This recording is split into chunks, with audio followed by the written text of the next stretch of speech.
pero no sabemos lo que somos capaces hasta que tenemos que hacerle frente. Hasta que finalmente nos fajamos y le hacemos frente.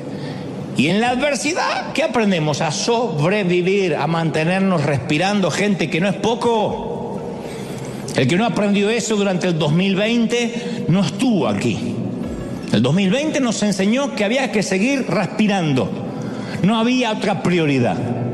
No era mantener ni la piscina, ni pagarle al jardinero, ni tener una mascota nueva, ni comprarse un bote, los que tenían dinero, o trabajar. Era mantente respirando. Caramba, que no es poco. Trata de respirar. Y apenas teníamos una complicación en los pulmones, ya teníamos un pánico. ¡Ay, me voy! Porque había que respirar. Mantente respirando.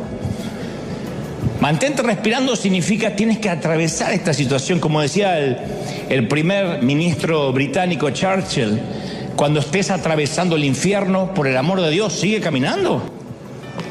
Nadie acampa en el infierno, tienes que seguir caminando.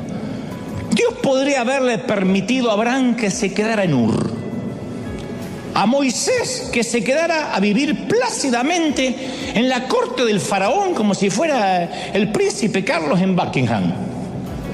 Podría haberle apartado a David de Goliat, que nunca se lo encontrara, a Sadrach, Mesach y Abednego del horno de fuego, a Daniel le podía haber quitado el foso de los leones, a Elías le podía haber evitado conocer a Jezabel, esa hermosa mujer, a Nehemías de la cautividad, podía haberle a Juan el Bautista evitado a Herodes, a Esther de ser amenazada, a Jeremías de ser rechazado, a Pablo de naufragar. Pero Dios utilizó todo ese crisol de pruebas, ese tamiz, ese colador, para producir en ellos perseverancia, resiliencia, carácter. Y permíteme ser brutalmente honesto, que no es lo mismo que bruto y honesto. Brutalmente honesto. Porque uno cree que hay que ser bruto y honesto y ofenden a todo el mundo. No, brutalmente honesto. Es un tema de semántica. Yo, como todo el mundo, detesto las crisis. No voy a hacer una apología en favor de las pruebas, yo las detesto. No tanto por lo profundo del dolor, sino por lo mucho que dure ese dolor. Yo sé que gracias a las crisis, me imagino, que me he vuelto y me sigo volviendo más humilde, más sabio, más flexible, más comprensivo, porque eso producen las crisis. Pero a mí me deja un mal sabor de boca. No creo que haya alguien acá que diga, a mí me encantan las crisis, no creo. A menos que le guste que le peguen con un látigo y otras cosas. Pero si no, no. A mí no me gusta. Todo cristiano va a ser zarandeado. Ese no es el asunto. Muchas de las dificultades que nos enfrentamos son permitidas por Dios de manera deliberada, como un test, como un examen en el colegio. De manera deliberada. Nadie va al colegio y dice, uy, tropecé y me caí con un examen. No, es deliberado. El asunto no es si vamos a ser zarandeados, el asunto es cómo vamos a salir de ese zarandeo. En un momento Jesús ora por sus discípulos en Juan 17:15 y dice, no te pido que los quites del mundo, sino que los protejas del maligno. No pide que seamos sacados del mundo, Jesús, que nos ponga en una burbuja, en un invernadero, que nos meta en Neptuno, en Plutón, o que vivamos en una suerte de membrana plástica evangélica. Lo que pide es que Dios nos proteja en medio de las crisis que sí o sí vamos a vivir. Esto no lo pega nadie en la nevera ni en sus automóviles, pero en el mundo tendréis aflicción. Después dice, confiad, yo vencí al mundo, pero es una promesa, van a tener aflicción. Seremos zarandeados. Tenemos que saber qué va a suceder. Lo único que no sabemos cuándo va a suceder. La buena noticia es que somos zarandeados con un propósito. Por algo nos pasa. ¿Por qué? Porque Dios quiere producir en nosotros carácter. En Lucas 22:31 hay una pista. Simón, mira que Satanás ha pedido zarandearlos a ustedes como si fueran trigo. Pero yo he orado por ti para que no falle tu fe. Y cuando tú hayas vuelto, fortalece a tus hermanos. No se pierdan esto. Jesús le dice a Pedro que Satanás los pidió para zarandearlos como se zarandea el trigo en la era, para separar lo bueno de lo malo. Ese es un zarandeo, separar lo bueno de lo malo, cambiar el combustible. Y acto seguido, Jesús anima a los discípulos diciendo que ha orado por ellos para que su fe no falle. Nunca esto me pareció a mí tranquilizador. A mí me hubiese gustado algo como: yo he puesto una orden de restricción a Satanás. Algo como predican los pastores empoderadores de ahora. Dios puso un cerco para que el diablo no te toque y no te va a tocar y no te va. A mí me encantaría eso.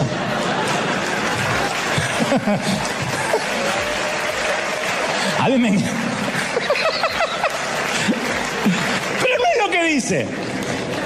Jesús no va a poner una orden de restricción, no va a evitar el zarandeo. Y luego añade: cuando hayas vuelto, fortalece a tus hermanos. No dijo: si llegas a salir de esta, espero que por lo menos seas un fortalecedor. No, vas a salir. O sea, deja claro que el zarandeo del enemigo está plenamente controlado y monitoreado por Dios. Siempre Dios tiene un plan. En otras palabras: Pedro, yo estoy orando por ti. He intercedido a mi Padre y hemos concluido en lo siguiente: vas a negarme 3 veces, vas a llorar, cuando llores te vas a arrepentir, cuando te arrepientas te vas a convertir en una roca, y sobre esta roca, sobre ese carácter voy a edificar mi iglesia. ¿Está claro? Chao, que la pases lindo. Notemos quién tiene el control. En Job 38:11 Dios dice que Él limita hasta las olas del mar. No es que, y el tsunami lo trajo el diablo porque quiso. Dice la Biblia, hasta aquí llegarás y no pasarás adelante, y hasta allí llegará el orgullo de tus olas. Dios le habla al océano. Esto significa que si Él controla hasta el océano, es que, aunque Satanás tenga un plan, tiene que pedir permiso. Jesús mismo lo explicó en Mateo 28:18. Dios me ha dado toda autoridad en el cielo, ¿y dónde más? Y en la tierra. Y esto lo prueba. Marcos 1:27 afirma: Él manda aún a los espíritus inmundos y le obedecen. O sea, no hay temporadas en que Jesús tenga más autoridad y temporadas donde Jesús tenga menos autoridad. El lobo no puede tomar la oveja sin el permiso del pastor, y el pastor solo va a permitir cierto ataque si el proceso a la larga valdrá la pena. ¿Estamos hasta ahí, sí o no? Entonces, ¿cuál es el propósito de la prueba de Pedro? Que vuelva y dé testimonio a la iglesia. Cuando vuelvas, confirma a tus hermanos. Jesús permite que Pedro sufra la prueba para que anime a sus hermanos. Entonces, nuestra dificultad, esta enfermedad de ahora, esta crisis, nos está preparando para ser una voz de aliento. Dios no quiere más una iglesia que finja poder. Quiere una iglesia que haya atravesado las pruebas, las crisis, haya tocado fondo y en el fondo haya encontrado roca y lo pueda contar. Allí está Jesucristo, hay roca. ¿Sí o no? Entonces, todo lo que necesitamos recordar, como dice 1 Corintios 10:13, es: vosotros no habéis pasado por ninguna prueba que no sea humanamente soportable. Y podéis confiar en Dios, que no dejará sufrir pruebas más duras de las que vas a soportar, de las que podéis soportar. Por el contrario, dice el apóstol, la prueba hará que seas más fuerte, y Dios proveerá la salida para que puedas soportar. Habrá un éxito, una salida al final. Entonces, la mayoría de los entendidos teólogos leen en Isaías 14:13 la descripción de la caída de Lucifer. Dicen que eso habla de Lucifer, yo lo creo. Dice: voy a subir hasta el cielo, en palabras de Lucifer. Voy a poner mi trono sobre las estrellas de Dios. Voy a sentarme allá lejos en el norte, en el monte donde los dioses se reúnen. Subiré más allá de las nubes más altas y seré como el Altísimo. No son palabras de Nabucodonosor, son palabras de Lucifer. Y debido a que trató de ser como Dios, cayó delante de Dios a través de la historia. Y él se ha pasado la vida tratando de convencer al hombre que haga lo mismo, que caiga.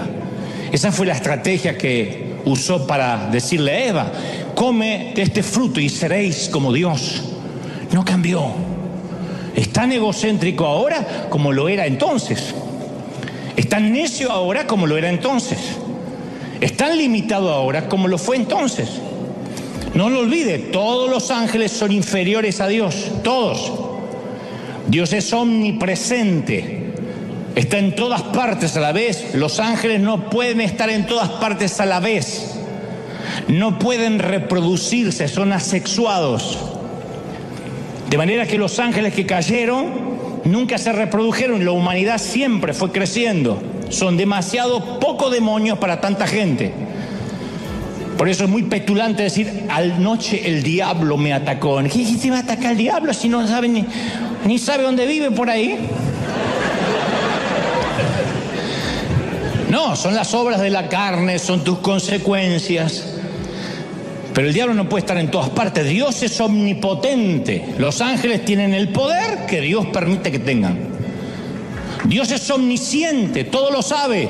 Los ángeles saben solo lo que Él quiere que les sea revelado. ¿Sí? Y Satanás es un ángel caído.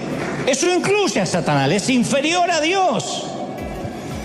Y aunque los religiosos se rasguen las vestiduras, Satanás sigue estando al servicio de Dios.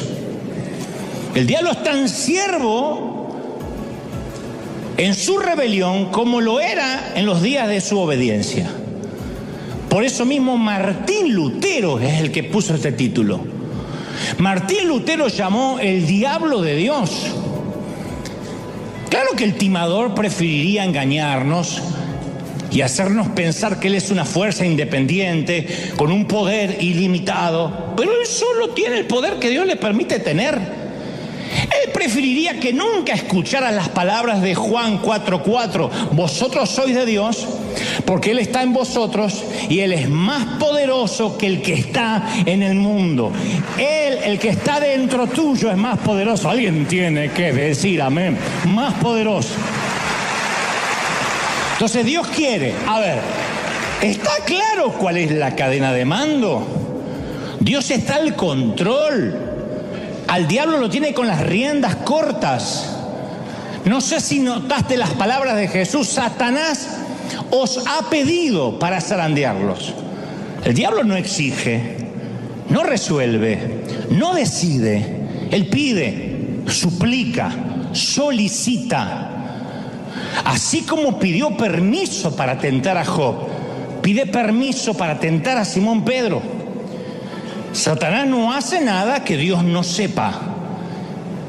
Y Dios usa a Satanás para llevar adelante la causa de su reino.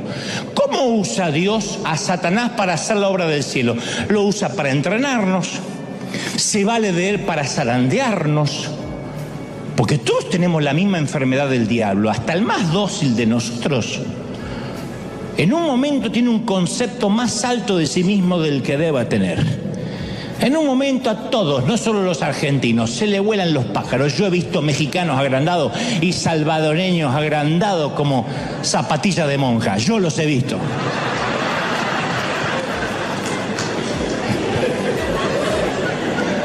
Tal parece que Pablo también. Porque uno va al currículum vitae del apóstol Pablo y claro, un encuentro personal cara a cara con Jesús resucitado, participante de visiones celestiales, apóstol escogido directamente por Dios, uno de los autores de la Biblia, sanó enfermo, viajó a través del mundo, escribió uno de los documentos más grandes de la historia. Pocos pueden igualar los logros de este prócer llamado Pablo. Y capaz que Pablo empezó a picarle el bichito y se empezó a autofelicitar.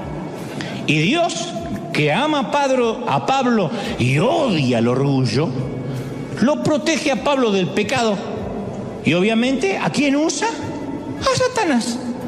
Segunda de Corintios 12:7, por eso, para que yo no me creyera más de lo que soy, dice el apóstol, por tantas revelaciones maravillosas que tuve por haber ganado el campeonato del fin del mundo en Qatar. No sé si estaba eso, pero creo que lo hubiese mencionado. Se me ha dado un sufrimiento, una espina clavada en el cuerpo, un emisario de Satanás que vino a maltratarme.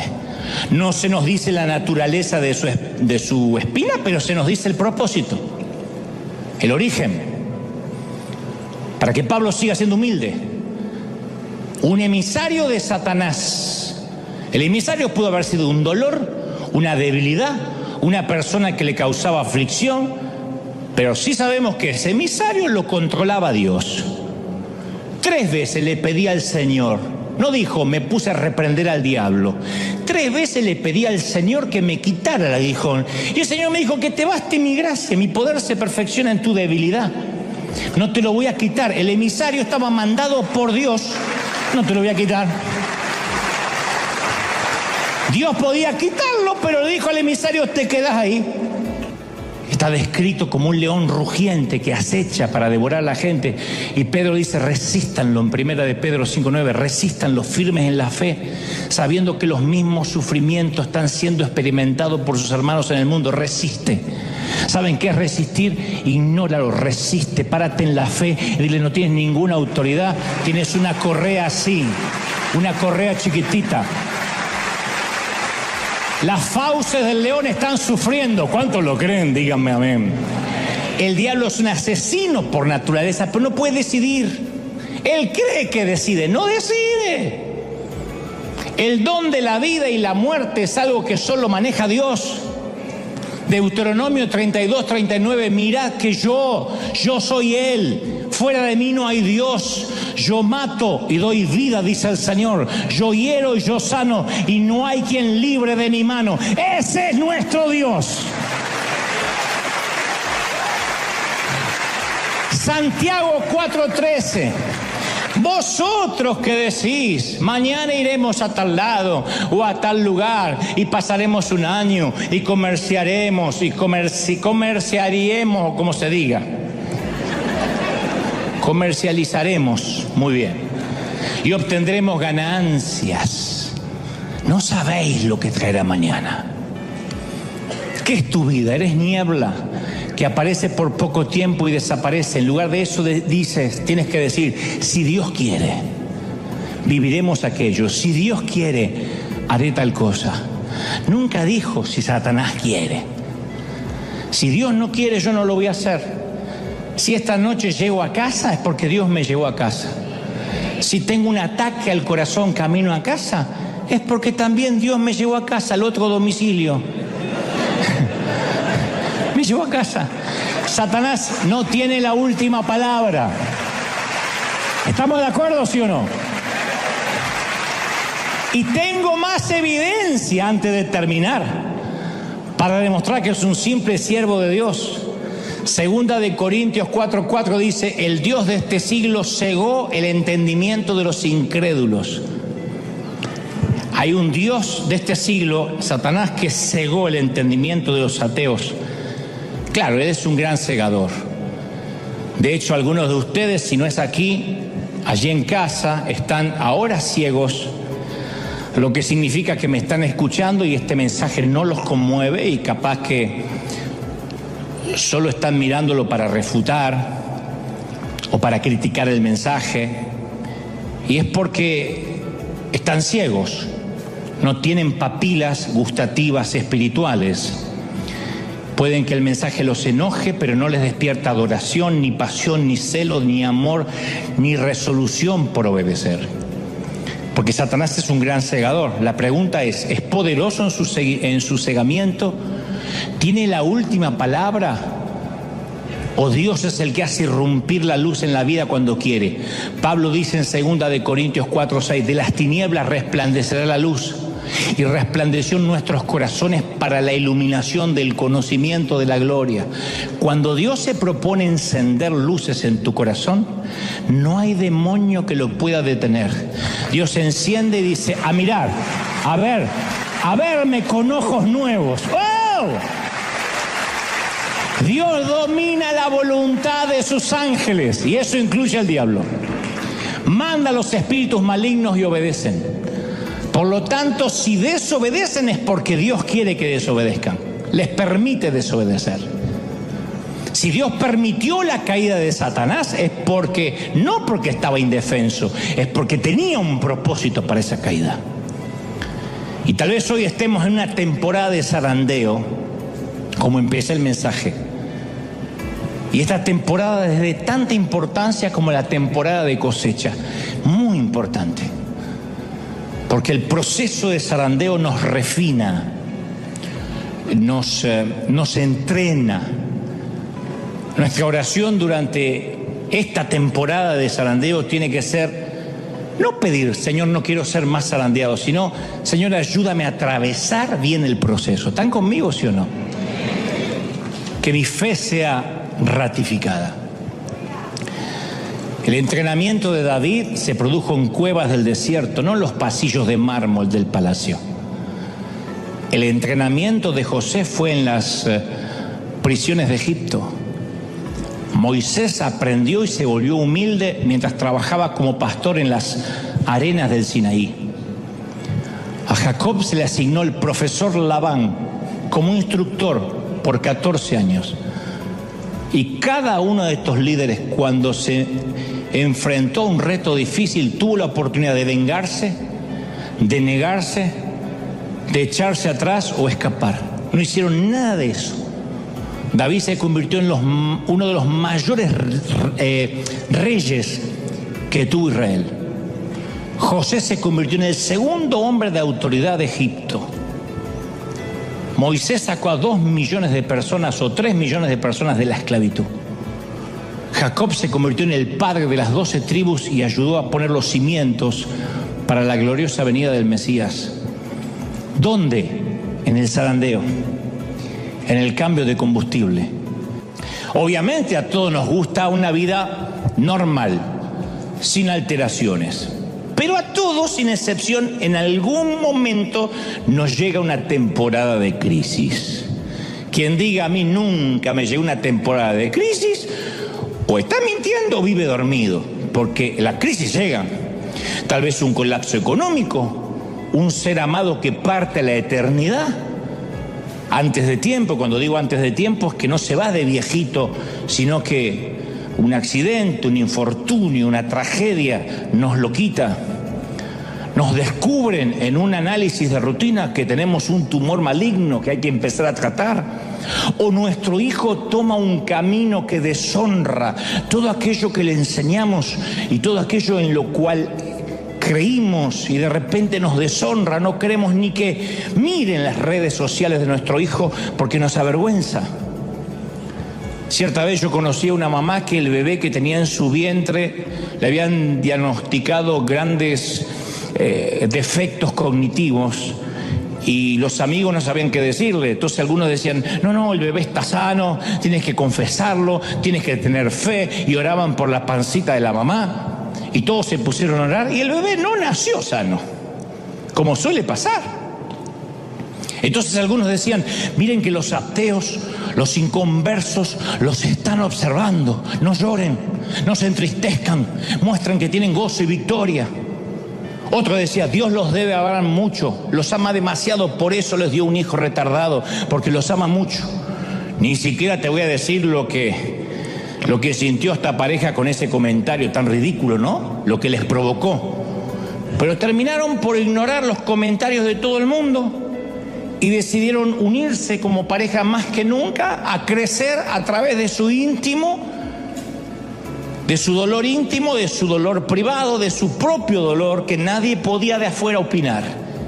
Hoy ellos afirman que no renunciarían a ese crecimiento maravilloso que tuvieron como pareja, como familia, por tener un hijo más saludable, no lo cambiarían. Y no lo dicen como resignados. Ellos dicen que esa experiencia los hizo mejores personas. Sacó la mejor versión de sí mismos. Claro, a nadie le gusta ver a un hijo enfermo, o con una minusvalía, o limitado. Pero cualquier crisis, sea lo que sea, nos lleva a un embudo, a una pregunta. ¿Sobre qué puedo edificar mi vida de manera que las circunstancias no me roben la felicidad? ¿Sobre qué tiene que estar edificada mi vida para que pase lo que pase, yo siempre siga teniendo gozo? Los investigadores observaron que las personas que son capaces de enfrentar la adversidad terminan siendo más fuertes que antes. Hay toda una generación de cristal que se ofende por cualquier cosa, que un vientito ya, ay, sí, no voy más a la iglesia porque me miraron mal, me sacaron mi asiento. Que acá no pasa, pasa en el otro servicio. Pero hay otra generación que se ha hecho fuerte, a fuerza de que de golpes. Y así como existe el estrés postraumático, los investigadores hablan del estrés o del crecimiento postraumático. Del crecimiento postraumático, los traumas que hacen que nos desarrollemos, que tengamos otro carácter. Y estos investigadores sostienen que la adversidad conduce al crecimiento. La adversidad nos hace fuertes, o sea, la adversidad nos lleva a crecer más que ninguna otra cosa que pueda existir. La adversidad es lo que nos hace crecer. Muéstrame una mujer, un hombre que tuvo adversidad en su vida y yo te voy a mostrar a alguien con carácter firme, no necesariamente amargado o amargada. Porque en la adversidad descubrimos de qué estamos hechos. Un líder, ¿cómo se muestra un líder? Y en tiempos de pandemia, en tiempos de tempestad, de zozobra, en tiempos de los vientos golpean la barca, ahí es cuando se para un líder. En los tiempos de recesión, en los tiempos de guerra, uno ve lo que tiene dentro como si apretara un dentífrico. Y a veces decimos, ay, yo nunca podría pasar lo que pasó a esa persona. Yo creo que si estuviera en su lugar me moriría. No me digas que no lo pensaste alguna vez viendo a una pareja de padres en un panteón enterrando un ataúd blanco, echando un puñado de tierra sobre el ataúd en donde yace su niño. Tú dices, yo vivo algo así y creo que no salgo nunca más debajo de la manta o me tiro encima del cajón. Y luego atravesamos algo similar o peor y vemos que el corazón sigue latiendo, que el mundo sigue girando, aunque muchas veces nos queremos bajar. El mundo sigue girando. Uno quisiera que el mundo se detenga, que esté en low motion, en cámara lenta, porque hoy tenemos un funeral. Y el mundo sigue. Siguen los vendedores en la puerta, sigue alguien chismeando, sigue la suegra diciendo, los voy a visitar un día de esto. La vida sigue. Resiliencia, como nosotros con los hijos. A ver, hijo, prueba de hacerlo tú solo, hasta para enseñarnos a andar en bicicleta. Yo recuerdo cuando no me caí de la bicicleta, me caí de la confianza. Mirá qué profundo. Mi papá dice, vamos a andar en bici. Yo tenía las rueditas esas que están atrás que te sostienen. Y mi papá dijo, ya es hora de quitar las rueditas. Tienes 18... No, 5 o 6 años.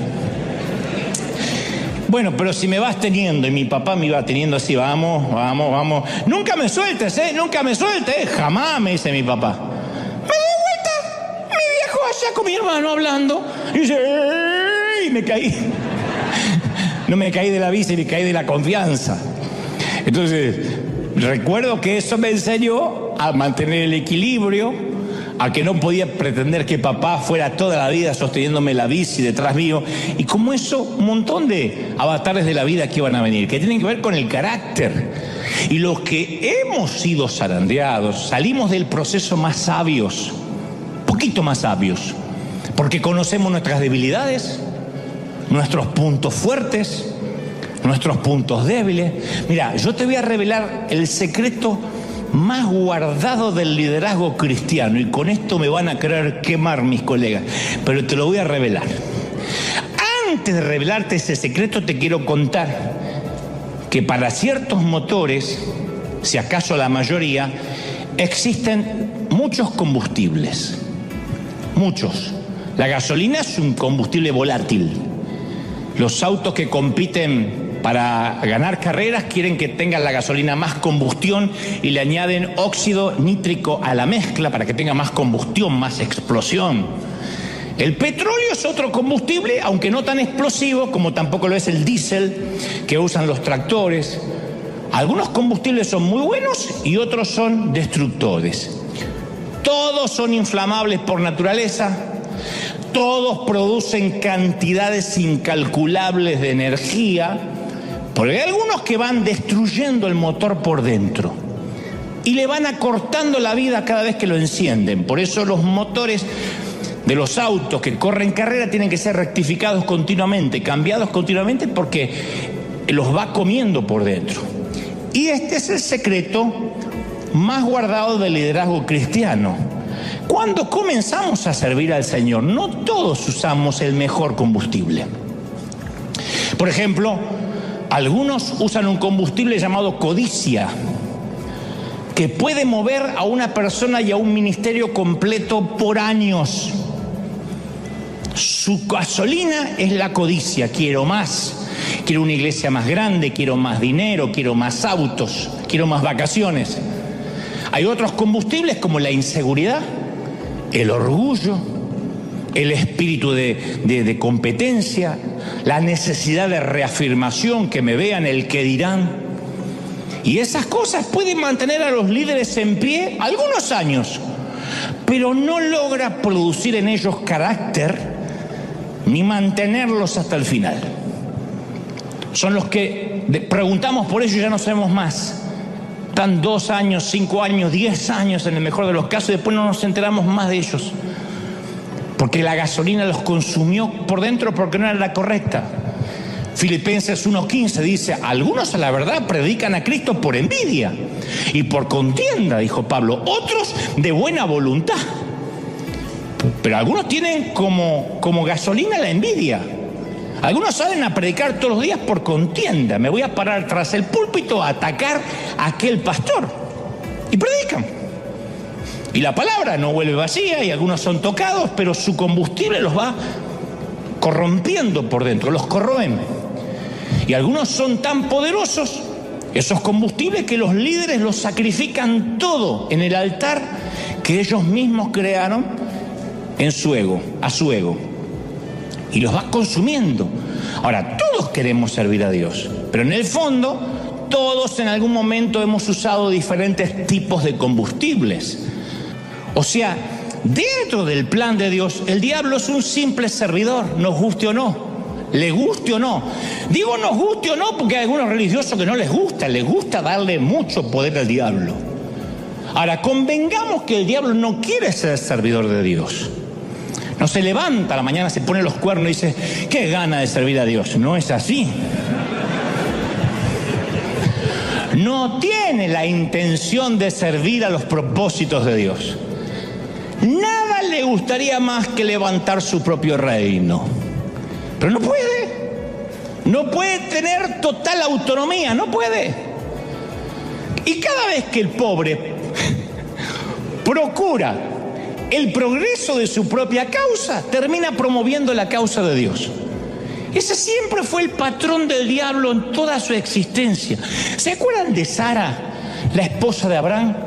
Dios le prometió un hijo, ella no podía tener hijos, era estéril. No solo ella tenía un problema, también era el problema de la vieja y del viejo, porque había que haber doble milagro ahí, ustedes me entienden. Durante mucho. ¿Qué hizo Satanás? Usó la cuna vacía para agitar la tensión, la disensión, la duda. El enemigo quería que Sara no confiara en Dios. Le salió el tiro por la culata. Porque la maternidad de la anciana de 90 años dejó un legado a las generaciones que dice que Dios siempre guarda lo mejor para el final. Que aun cuando estés viejecito, viejecita, Dios te puede sorprender.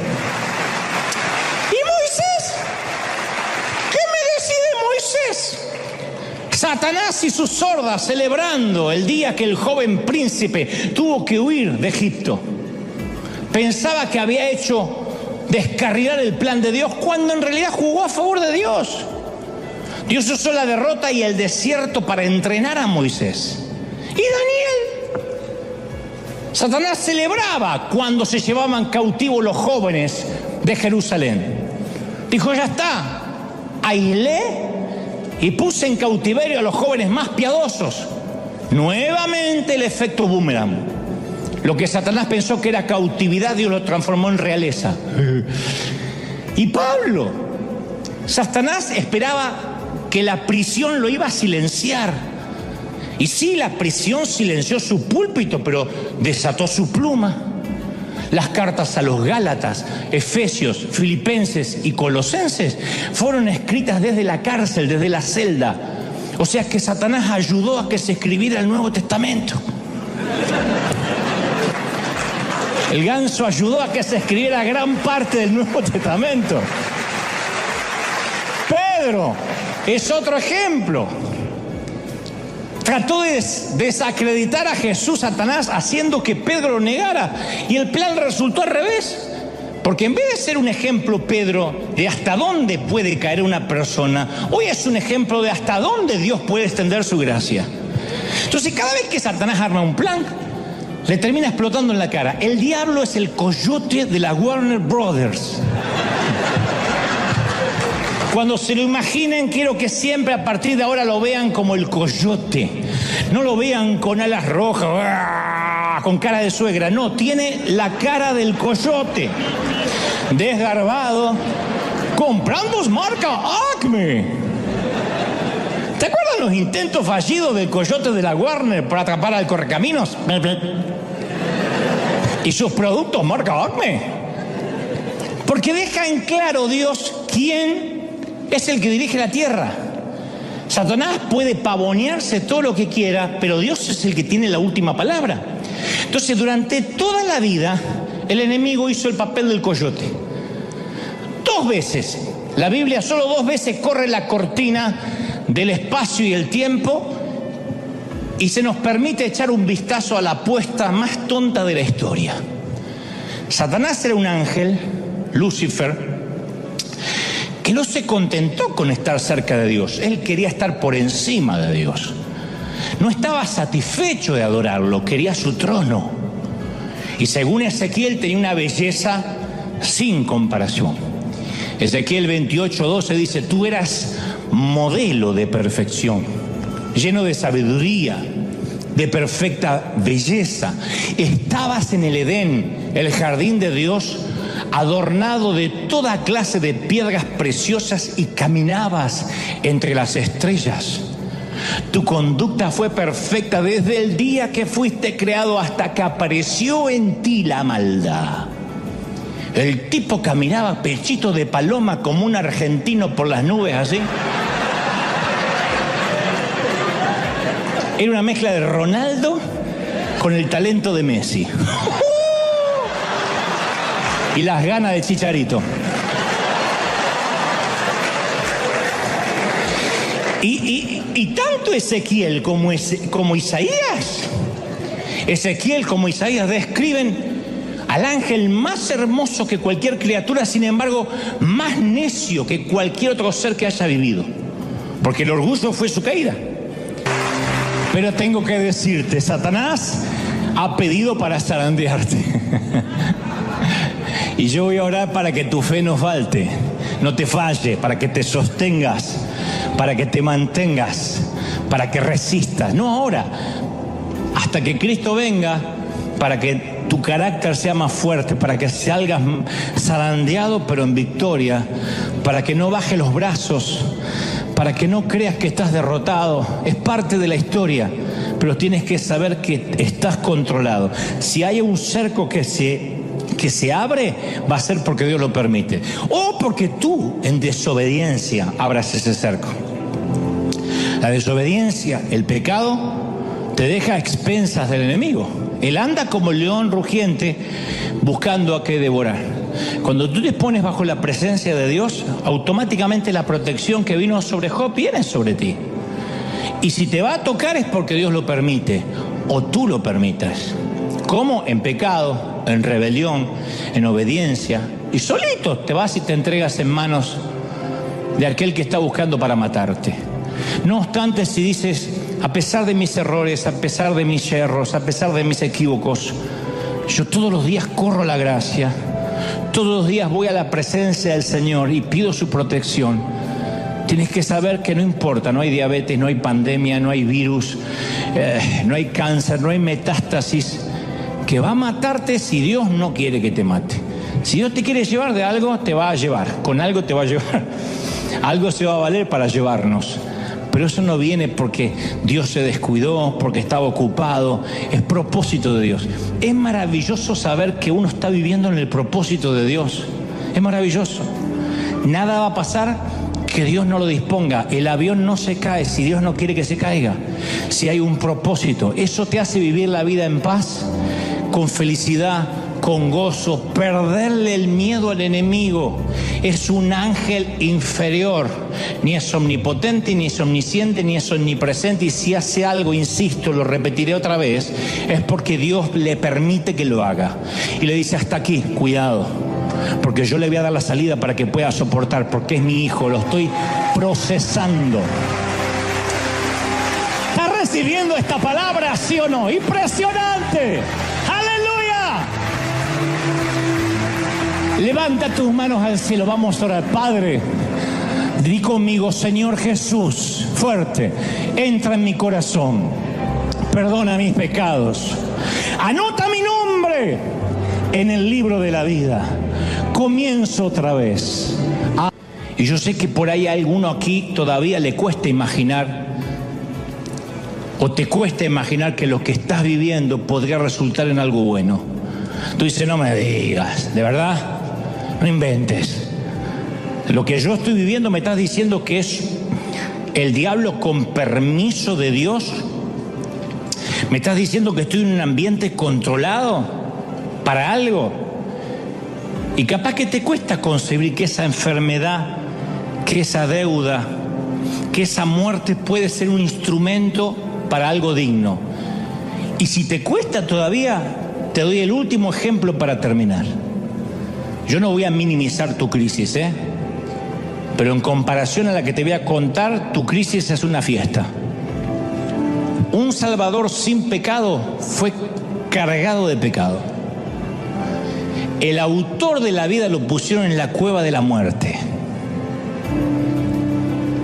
La victoria de Satanás parecía segura y por fin el diablo iba ganando por diferencia de goles. No solamente había goleado, sino que había clavado el esférico en el ángulo, pasando por encima al mejor jugador del mundo que lo había dejado tendido en el suelo.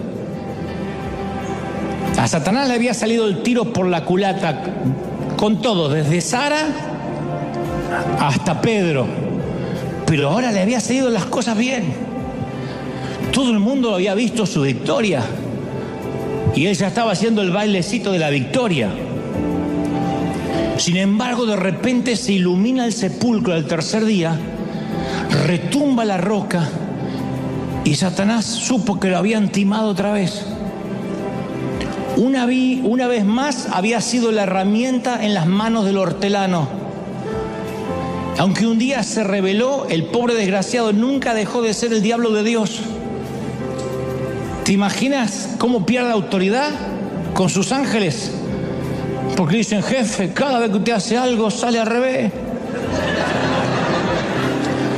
Se pasó todo el tiempo pensando que había derrotado el cielo y en realidad lo había ayudado. Dios quería probar su poder sobre el pecado y la muerte y fue exactamente lo que hizo. Y adivina quién lo ayudó. ¿Quién crees que instigó a Judas para que lo entregue? A los fariseos para que pidan la cruz y a los romanos para que lo ejecutaran. ¿Quién fue? ¿Quién crees que ayudó? El otro siervo, el viejo coyote, el legendario el coyote, trabajó para Dios en el gran plan de salvación. Y una vez más al coyote le explotó la dinamita en la cara. Solo que esta vez el cielo no es que logró algún gol en la mínima diferencia. Esta vez el diablo de Dios hizo un autogol, un gol en contra, y le dio al cielo nada menos que el campeonato para el resto de toda la historia. El otro siervo siempre está al servicio de alguien. Tiene que celebrar y aplaudir por eso. Alguien tiene que aplaudir más que eso. ¡Aleluya! Vamos, celebra, celebra, celebra al Rey. Si crees que esta palabra te tocó, dale un aplauso glorioso al Rey. Celebra, celebra, celebra al Rey de Reyes. ¡Aleluya! He aquí Dios nos dio toda autoridad. ¿Tú lo crees? ¿De verdad que lo crees? Mi esperanza, mi sueño, mientras Dios me daba este mensaje, era decirte, no que el diablo no existe, porque caramba que existe, pero es un ángel inferior y está controlado por Dios. Y cuando te pones bajo la cobertura de Dios, Satanás va a hacer lo que Dios le permita que haga. No tengas temor. La enfermedad va a avanzar hasta donde Dios diga. La muerte va a llegar si Dios quiere llevarte a casa. Si no, no. ¿Estamos de acuerdo, sí o no? No hay nada más poderoso que tu Dios. No hay nada más poderoso que el Señor de señores. Alguien tiene que creerlo, ¿sí o no? ¡Aleluya! Amén. Ahora mantén las manos en alto. Quiero orar por todos. ¿Cómo te ama el Señor? ¿Cómo te ama príncipe el Señor? ¿Cómo te ama princesa? ¿Cómo no te va a amar si en sus manos te tiene esculpido? ¿Cómo te ama el Señor? Padre, he transmitido lo que creo me has dicho que diga a este tu pueblo, a este tu ejército, a estos tus obreros de primera línea. Y ahora, Señor, sella con tu espíritu esta palabra. Todos orando, todos clamando al Señor. Diga, Señor, yo quiero que esta palabra se selle en mi corazón. Te vas a ir de aquí viendo a un Dios poderoso y a un débil coyote pidiendo permiso. Y eso abrirá los ojos. Y eso te traerá una nueva dimensión de fe, una nueva dimensión de espíritu, una nueva dimensión de espiritualidad. Padre, ahora sopla del norte, del sur, del este y del oeste tu gloria como nunca antes. Yo proclamo, yo declaro que los mejores días están por venir, que tu bendición es mayor, que tu gloria es mayor, que hay gloria aquí en casa. Estoy orando por los que miran ahora, de otras partes del mundo, de Asia, de África, de Europa, de Oceanía. Ahí está el Señor, ahí está sosteniéndote. No te entregues, mami, no te entregues, papá. Hijo, no baje los brazos, dice el Señor. Yo estoy contigo. No te entregues, vamos, levanta la mano y comienza a clamar. Somos miles aquí y yo estoy queriendo que nos unamos juntos, unánimes, clamando, pidiendo, Señor, gloria de eterna venga sobre nosotros, unción eterna venga sobre nosotros, corriente del Espíritu sopla, corriente del Espíritu derrama tu gloria, tu presencia. Yo sé que vienen tiempos nuevos, tiempos de gloria, cosas que ojo no vio, ni oído yo, ni han subido a tu corazón. Yo lo creo, yo lo declaro, yo proclamo tu bendición. Vamos, levanta las manos al cielo una vez más y dile, Señor, recibo esta palabra. Uy, te hace libre esta palabra, te quita la cautividad de la mente. El Señor te hace libre. Recibe. Estás viendo no solo a Dios, sino hasta al enemigo con ojos nuevos. Y cuando ves al enemigo con ojos nuevos, dice, no tengo de qué preocuparme. Si hay alguien con temor porque ha abierto puertas, dile, Señor, yo me meto bajo tu cobertura. Tu sangre me cubre ahora, tu gracia me alcanza, tu sangre me cubre, y me cubre en el hospital y en el panteón y en casa y en el campo y en la ciudad y en mi salida y en mi entrada. Viva donde vivas, te sana el Señor, te toca el Señor, te bendice el Señor. Padre, he transmitido a este tu ejército lo que me has dicho que diga, y soy libre de esta palabra. Quede sellada, atada a su cuello, escrita en las tablas de sus corazones. Lo creo, lo declaro. Di conmigo, Señor Jesús, me voy libre, fuerte, de la cautividad del salvación. Tú me cuidas, fuerte, tú me controlas, tú me monitoreas. Estoy bajo tuyo, estoy bajo tu protección. Amén, amén y amén. Gloria al Señor. ¡Hay gloria, mis queridos! Dales aplauso al Señor, al Rey de Reyes. ¡Hay gloria, gloria, gloria! ¿Cuántos se van bendecidos? Celebra, celebra, celebra al Rey. ¡Aleluya! Chao, gente. Hasta el domingo que viene. ¡Que Dios te bendiga! Chao, chao, chao, chao. Chao, bendecido. Chao, chao, bendecido. Chao, chao, bendecido. Chao, chao, bendecido. Chao, chao, bendecido. Chao, chao, bendecido. No te asustes por la noche, porque la noche es para descansar.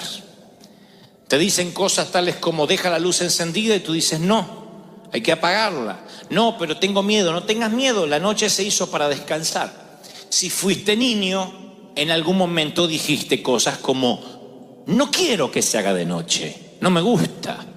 Como que las ganas de jugar continúan a pesar de que el físico no nos da más. Si fuera por nuestros niños más pequeños, ellos no tendrían noche nunca, no descansarían nunca porque dicen, oh, otra vez hay que dormir. Mientras que algunos adultos depresivos admiran, sueñan, ambicionan la cama con esperanza. Los niños no quieren saber nada con ir a la cama y entonces uno le tiene que decir que los tiempos de oscuridad son para que descanses. En términos espirituales, creo que los términos de oscuridad, los tiempos de oscuridad, los tiempos de zozobra, de quietud, también nos preocupan porque sentimos como que Dios se aleja de nosotros. Así que cuando yo me puse a escribir el sermón el día sábado, pude sentir que el Espíritu Santo me decía, dile a mis hijos que la oscuridad es parte del plan, que el silencio es parte de mi amor hacia ellos. No es un sermón popular, no es algo que despierta muchos amén, pero es algo que tiene que ver con la vida real. Meditaba que el libro de Génesis termina con una sola familia, tan pequeña como para que la Biblia pueda enumerar cada uno de los hijos. Y luego vamos al libro de Éxodo, que es el segundo libro del canon bíblico, y comienza con una muchedumbre de israelitas que trabajaban como esclavos bajo el hostil faraón. Hay una brecha entre la primera familia, que tiene unos cuantos hijos, y de pronto la muchedumbre que trabaja como esclavos bajo el faraón en Egipto. En ningún lugar del relato se escribe lo que sucedió en los 4 siglos del medio. Hubo 400 años entre el último capítulo de Génesis y el primero de Éxodo. 400 años es casi el doble del tiempo de la existencia de los Estados Unidos en el mundo. 4 siglos donde el cielo, por alguna razón, se cerró o permaneció callado. Luego de ese silencio, de esa oscuridad, no hay registro de lo que pasó. ¿Qué hizo que esa primera familia de Génesis deviniera o terminara en esclavos sirviendo a Faraón? No hay una revelación, hay revelaciones históricas, pero no bíblicas, respecto a cómo llegaron hasta ahí. Pero allí están, son una muchedumbre, sirven como esclavos, y ahí en Éxodo aparece Dios, después de 4 siglos de silencio. Entonces, ¿por qué hace silencio el Señor? ¿Por qué a veces despliega su poder y hay momentos que por 4 siglos hace silencio? ¿Por qué? Porque creo que el silencio tiene que ver con su amor. Salmo 121:4 dice, he aquí, no se adormecerá ni dormirá el que guarda a Israel. Silencio no significa que Dios esté durmiendo. Silencio no significa que Él te deje de amar.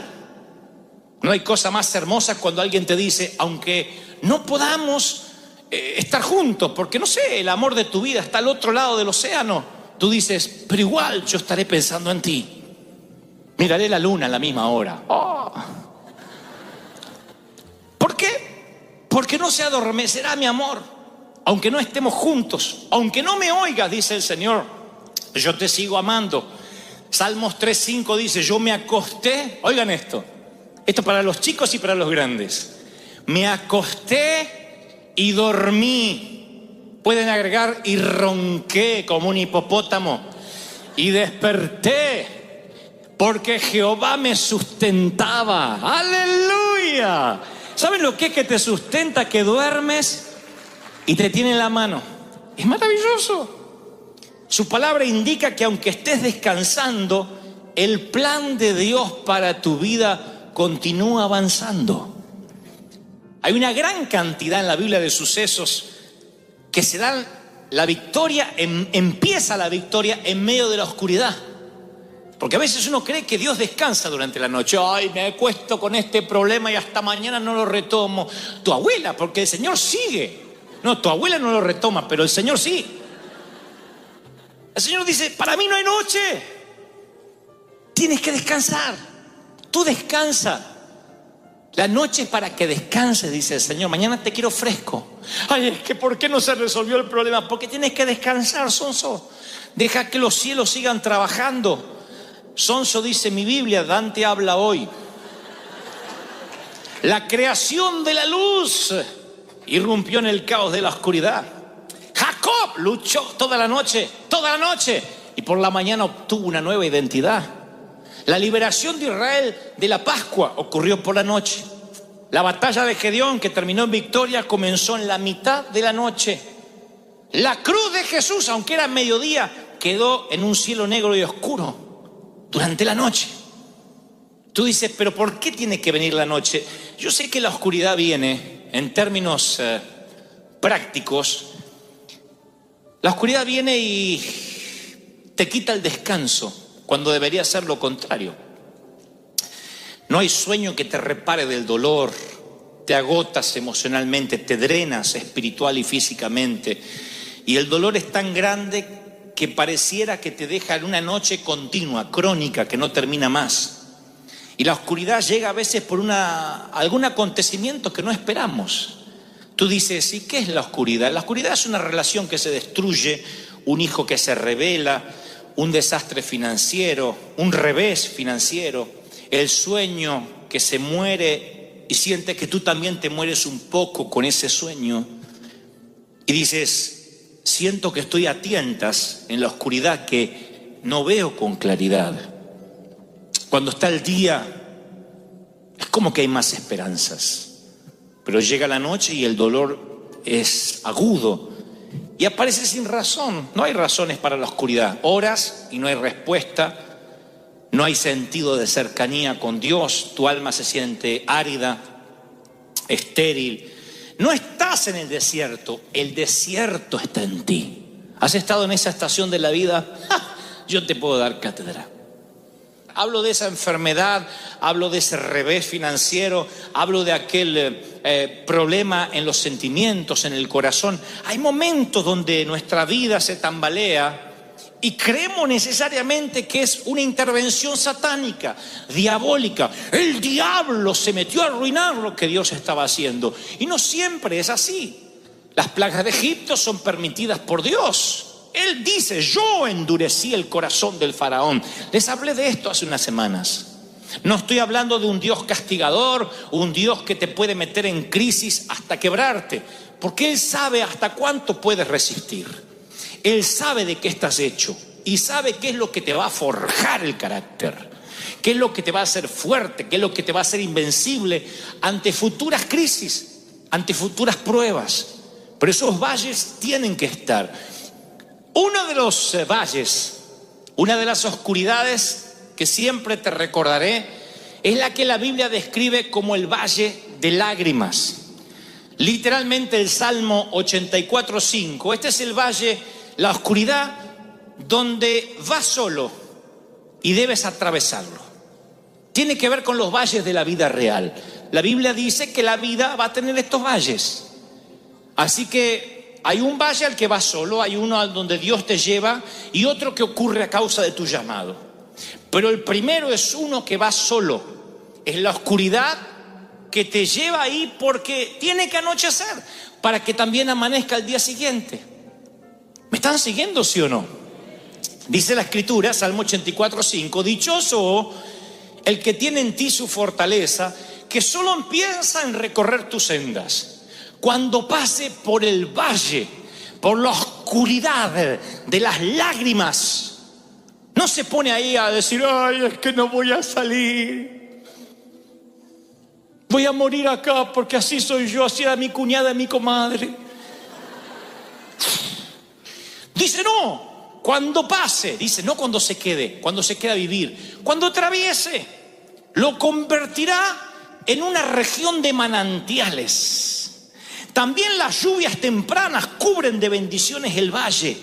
Dice una versión, será bienaventurado aquel que pase por el valle de lágrimas y lo cambie en fuente. O sea, momentos de llanto, aprende a contentarse.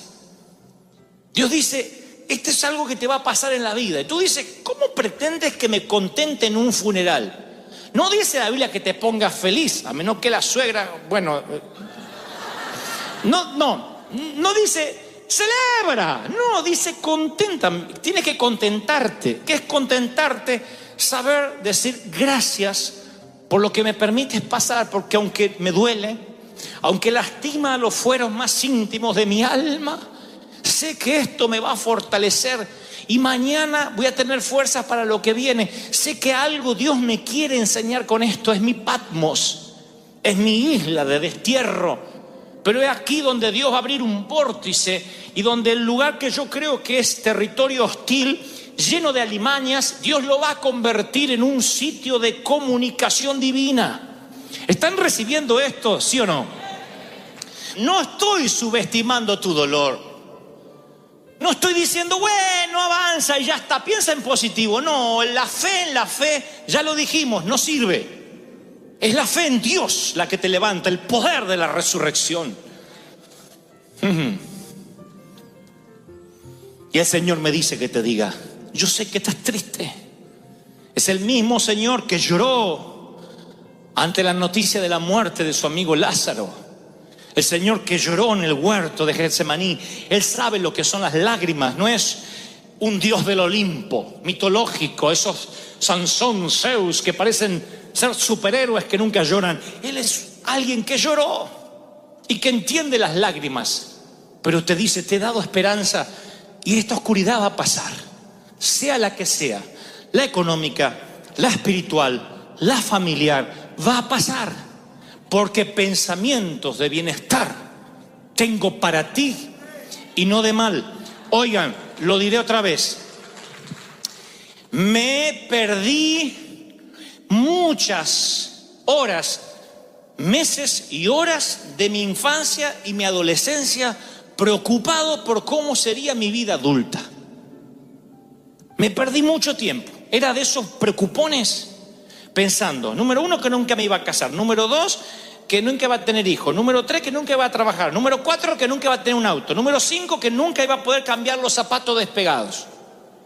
Hoy les conté en el primer servicio que yo me recorrí la iglesia de Buenos Aires con un traje azul. No era un traje, era un saco azul, esos cruzados que se usaban antes. No tenía pañuelito de esto. Ahora confieso, era una media, un calcetín. Nunca nadie me dijo que lo sacara, sino hubiese salido así con... Pero era coqueto. Antes muerto que... El tipo andaba con la media. Estaba limpita, no es que... Estaba limpita. Yo pensé muchas veces que nunca iba a tener un traje más. Muchas veces pensé que a lo sumo cambiaría de calcetín. Pero nunca tendré un pañuelito de estos. No sé por qué. Si tan solo hubiese sido más maduro y hubiese entendido que hay oscuridades que pasan, que todo pasa en la vida, que hay que saber atravesarlo. David dijo, aunque pase, aunque atraviese, no dijo aunque me quede, aunque viva. Dijo, aunque pase el valle de sombra de muerte, no temeré mal alguno. ¿No debería darnos esperanza? Todo va a pasar, no te pierdas el hoy. No te pierdas el hoy, va a pasar. ¿Cuántos reciben esta palabra? Dígame amén. Número 2. el valle de la muerte, porque el primero de las lágrimas te toca ir por la vida real, pero el número 2 es la oscuridad que tiene que ver con la muerte. Y tú dices, wow, ese no me gusta. ¿Cuándo es que voy a ir ahí? Cuando Dios te lleve, no a la presencia, cuando Dios te lleve al valle de muerte. La Biblia narra que Ezequiel dice, la mano de Dios no es la mano del diablo. No sé por qué metemos al diablo en todo lo que no nos gusta. Cualquier cosa, el diablo. Me enfermo, es el diablo. Me duele acá, es el diablo. Tu esposa dice, viene mamá, el diablo. Bueno, ahí puede ser el diablo, ¿no? La mano del Señor vino sobre mí y su espíritu, oigan, me llevó en medio de un valle de huesos. Fíjense que hoy diríamos, bueno, este hombre está ahí porque se equivocó, perdió la brújula, el propósito, no vive en victoria. Veo que dice el espíritu me llevó a un valle de huesos secos. Es el espíritu que lleva a Juan al destierro, a Patmos, a una isla de 6 por 9 millas, una roca en medio del mar Egeo. Es el espíritu. Es el espíritu el que pone a Cristo en la cruz. Y nosotros a veces atravesamos esos valles de muerte. ¿Qué tiene para decirnos el valle de huesos secos? A veces Dios nos lleva a sitios, a territorios hostiles, y te lo diré así, llámese un trabajo lleno de inconversos, una casa con un cónyuge que no conoce a Dios. Y uno se pregunta, Señor, ¿por qué hay tantos sitios donde yo podía estar? Pero dice el profeta, me hizo pasearme entre los huesos, y había muchos huesos que estaban secos, y me dijo, hijo de hombre, ¿podrán revivir estos huesos? Y yo dije, Señor, tú lo sabes. Cuidado con lo que respondes, porque a veces Dios te dice, ¿tú crees que tu hijo, rebelde, cabezón, que sale al padre y al abuelo, puede ser un siervo mío? Ay, no conoce a mi hija. Bueno, va a seguir un hueso seco. ¿Tú crees que puedo cambiar a tu cónyuge? ¿Tú crees que puedo sacar? Bien, dijo la hermana, amén. ¿Que puedo sacarte de las deudas? ¿Tú crees? Hay a veces que Dios nos pregunta. Van a ver que cuando el Señor hace milagros, siempre pregunta. Ve a un ciego y le dice, ¿quieres ser sano? Parece una preguntonta. Es como cuando uno se cae y te mira a alguien y dice, ¿te caíste? No, siempre me revuelco hasta ahora en el césped.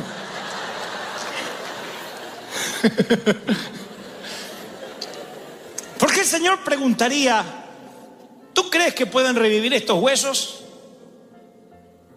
Y entonces me dijo, profetiza sobre estos huesos y dile, así dice el Señor, yo daré aliento de vida, soplaré de mi espíritu y viviréis. Les pondré tendones, haré que salga carne, los cubriré de piel, les daré aliento de vida, van a revivir y sabrán que yo soy el Señor. ¡Wow!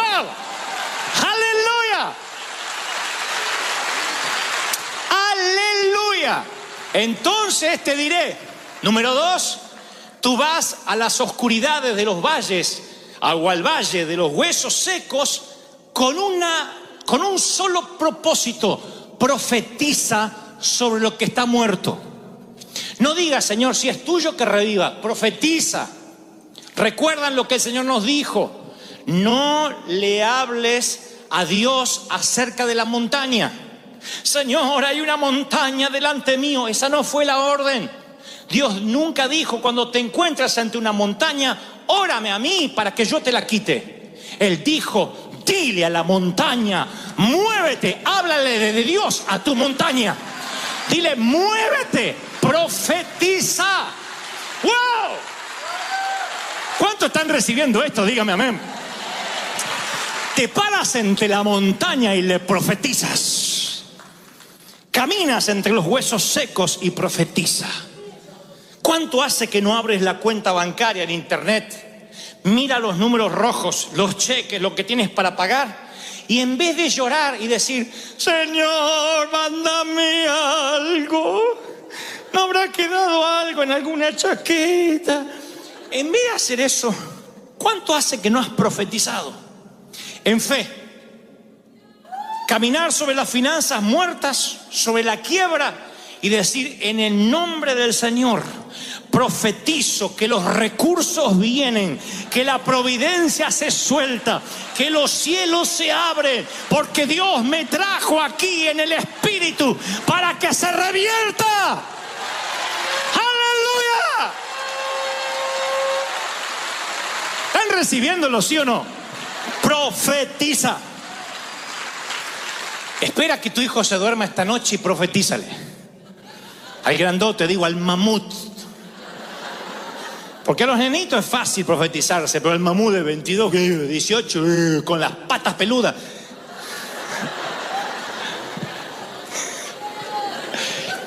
Ponle la mano sobre el mamut. Mientras que duerma, ni se va a dar cuenta, va a ser así. Y tú dile, profetizo. Te levanta Dios como un siervo suyo, lleno de unción, lleno de poder, como madre, como padre. Yo veré la gloria de Dios en tu vida. ¡Ja, ja! ¡Wow! ¿Se dan cuenta? ¿Qué hubiese pasado si el profeta hubiese dicho, bueno, no sé, son demasiado secos los huesos? Debiste haberme traído cuando estaban medios muertos. Por eso Jesús le dice, ¿tú crees? Dios le dice, ¿tú crees? Le dice Jehová, ¿tú crees que pueden revivir? ¿Tú crees? O sea, yo puedo hacerlo, pero necesito saber cuál es tu respuesta, y la respuesta es correcta. Él dice, tú lo sabes todo, tú puedes hacerlo. Y así ocurre el milagro. Debes profetizar para salir de tu segundo valle de la oscuridad. Y luego, para finalizar, hay otro. Es el menos popular, pero sé que muchos de ustedes han estado allí, me lo ha mostrado el Espíritu Santo. El primero es el valle de la vida real, el valle de lágrimas, tiempo de reír y tiempo de llorar. Y ese valle de lágrimas hay que convertirlo en fuente, aprender a contentarse a pesar del dolor. El segundo tiene que ver con lo muerto, lo que parece que no va a resucitar, y allí no opera la fe preventiva, sino la fe de resurrección, la fe que transforma lo que va camino a lo pútrido, lo que va camino a la entropía, a pudrirse, a transformarse en algo que está vivo. Y lo tercero es el valle que viene a causa de la unción.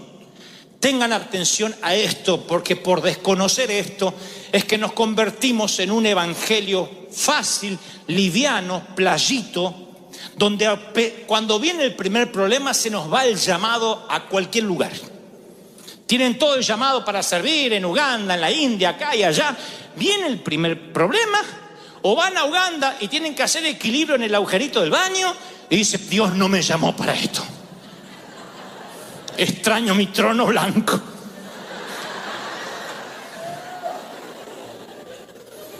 Sí, yo conozco gente que metafóricamente hablando, por un inodoro, dudan de su llamado. Porque desconocen el valle o la oscuridad a causa de la unción.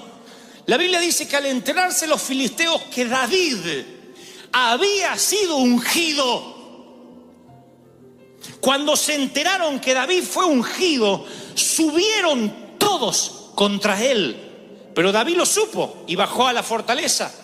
Los filisteos avanzaron, desplegaron sus fuerzas en el valle de Refaín. Refaín significa gigantes. Y desplegaron sus fuerzas contra David. Y David dijo, debo atacarlos, ¿los entregarás en mi poder? Y el Señor le dijo, atácalos, porque te aseguro que te los entregaré. Muéstrame a alguien que esté ungido, que ore por los enfermos, que quiera servir al Señor, que libere a los endemoniados, y te mostraré a alguien que muchas veces ha llorado preguntándole a Dios dónde está Él en sus momentos personales. No crean a esos super predicadores que parece que la vida les sonríe y bajan de un carro de fuego a predicar y luego se van otra vez a la presencia de Dios hasta el próximo domingo. No funciona así. Somos humanos, de carne, de hueso. Tenemos decenas de problemas. Nos deprimimos, lloramos, nos enojamos, pecamos, nos airamos. Eso pasa con cualquiera. Y es más, Cuando Dios te unge, lo he dicho tantas veces, nuevo nivel de unción, nuevo demonio asignado.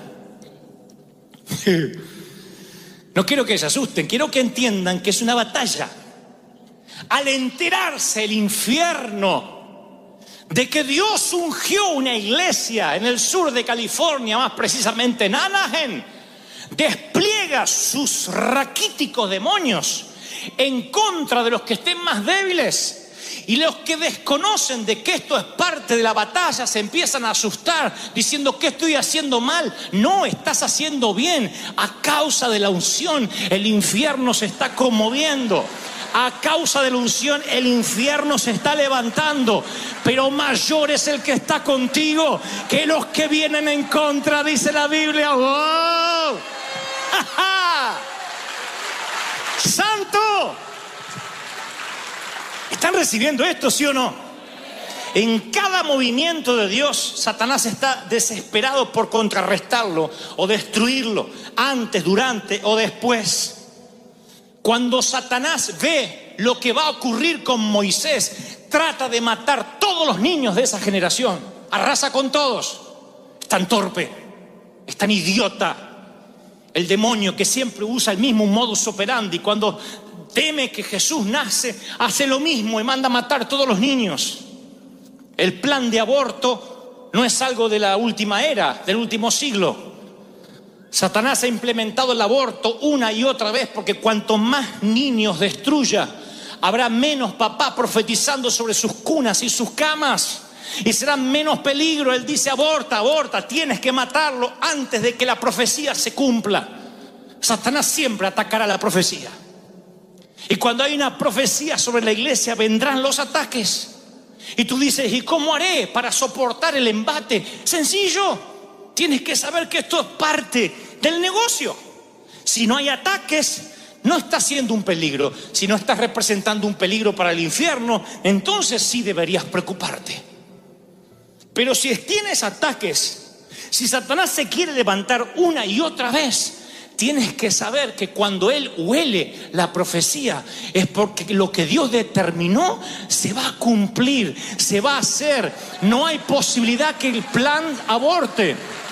Se va a hacer. ¿Están recibiendo esta palabra, sí o no? Cuando el enemigo se levanta es porque es más grande lo que Dios va a hacer. Aunque el enemigo venga como río, el Espíritu de Dios levantará bandera, va a plantar bandera, dice la Biblia. Aunque venga, aunque quiera arrasar. ¿Están recibiendo esta palabra? ¡Ja, ja! ¡Aleluya! ¿Reciben algo más? Digan conmigo: algo más, quiero algo más. No importa si estás en el valle de lágrimas o el de los huesos secos, o el valle a causa de la unción que reposó sobre ti. Nunca creas que Dios te abandonará en ninguno de los tres. Nunca, jamás. Es más, les daré esta revelación por la misma ofrenda. Y los siervos del rey de Siria dijeron: el Dios de Israel solo es Dios de montes, de montañas. Por eso siempre nos vencen.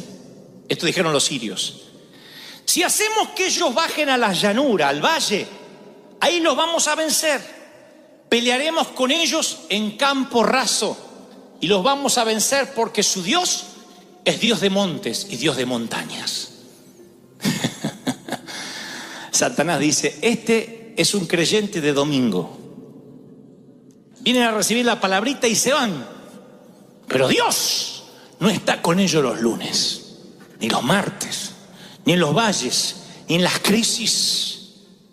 Y cuando el enemigo se atreve a decir esto, hay una palabra que debes saber. La Biblia narra que Dios se ofende. Dios, cuando oye lo que los sirios dicen, dice: vino pues el varón de Dios al rey de Israel y le dijo: por cuanto los sirios han dicho Jehová es solo Dios de montes y no de valles, es solo Dios de día y no de oscuridad, dice Dios: yo te voy a entregar toda esta multitud de enemigos en tus manos para que conozcan que también soy el Dios de los valles. ¡Ué!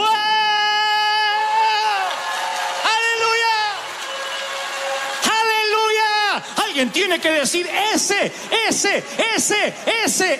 mi Dios, Dios de los valles. Vamos, aplaudan, celebren. Algo está pasando, algo está ocurriendo hoy. La gloria de Dios está aquí hoy. No encuentro en las Escrituras otro episodio que refleje tanto lo que a veces nos toca pasar en la vida. Primero, perdemos la visibilidad, el destino, la visión.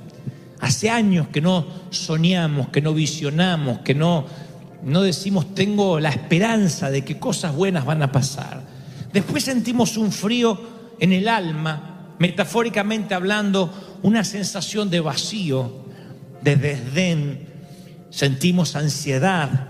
A eso se suma que no tenemos ganas de hablar con nadie, queremos nada más que salga el sol. Se confluyen todos los elementos para hacernos sentir tristes. Decimos: si yo tuviera que lidiar contra la falta de visión, de visibilidad, podría, pero a eso se le suma el frío y la tormenta y la nieve. Siempre, insisto, individualmente haríamos frente, estaríamos fuertes para enfrentar lo que venga, pero esos elementos, cuando confluyen colectivamente, son formidables y hacen que no podamos luchar. Estás impaciente, quieres salir, no puedes manejar tantos frentes a la vez. Así que regresemos a la historia de Pablo, el naufragio de Pablo, o el presunto naufragio de Pablo. El versículo 20 de lo que relata Hechos 27 dice, parece una sentencia de muerte, dice: como pasaron muchos días sin que apareciera el sol ni las estrellas. 14 días estuvieron sin sol ni estrellas de noche, con nubosidad todo el tiempo. Como la tempestad seguía arreciando por 14 días, 2 semanas, perdimos toda esperanza de salvarnos. En 14 días. 14 días sin sol en alta mar te quitan la esperanza de vivir. 14 meses sin sol en un matrimonio te quitan la esperanza de continuar. 14 años sin sol en una empresa, en una compañía o en un país te quitan las ganas de soñar. Sean que sean días, meses, años u horas, te quitan todo vestigio de pensar que vas a salir adelante. 14 días dando tumbos, el océano retumbó, chapoteó, rugió. Los marineros se rindieron. Y cuando los marineros se rindieron, dice Hechos, que tiraron todos los enseres, alivianaron la nave, porque la nave, cuanto más pesada, cada vez que parecía que se daba vuelta así, parecía que si se ponía vuelta de cuajo, se ahogaban todos.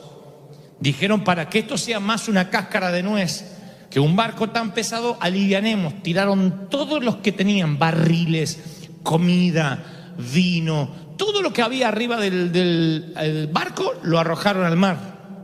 Luego lo anclaron, pero dice que el mar sacudía por 14 días la embarcación de manera tal que no había ancla que resista, y ahí los marineros dijeron: nos vamos a morir.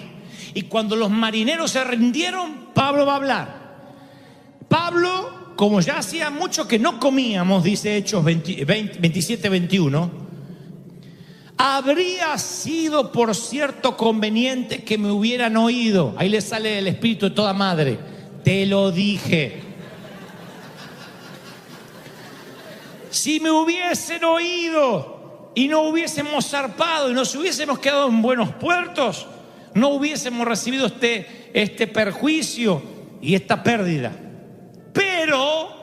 Pero yo los exhorto a tener buen ánimo. Cambien el ánimo. Me ingenié esas palabras: sin sol, sin estrellas. Ten buen ánimo. Y los marineros lo miraron como ustedes me están mirando ahora. Bueno, esa era la palabra. Esperen. Y así va a salir la tormenta, así va a conseguir novio. No, esperen.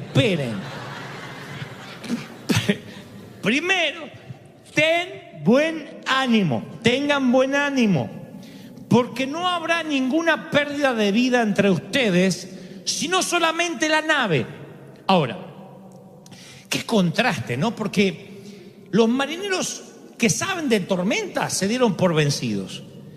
Y este predicador judío, que supuestamente no sabe nada de navegación, es el portador de valor. ¿Qué es lo que sabe Pablo que los marineros avesados en el océano no sabían? O lo formularé de la siguiente forma, mejor dicho, ¿qué es lo que tú necesitas saber ahora que no sabes y que Pablo sabía y que te va a dar paz perfecta? Vamos a desmenuzar qué es lo que Pablo sabía, porque tú dices lo que los marineros están diciendo con su mirada al ver al apóstol.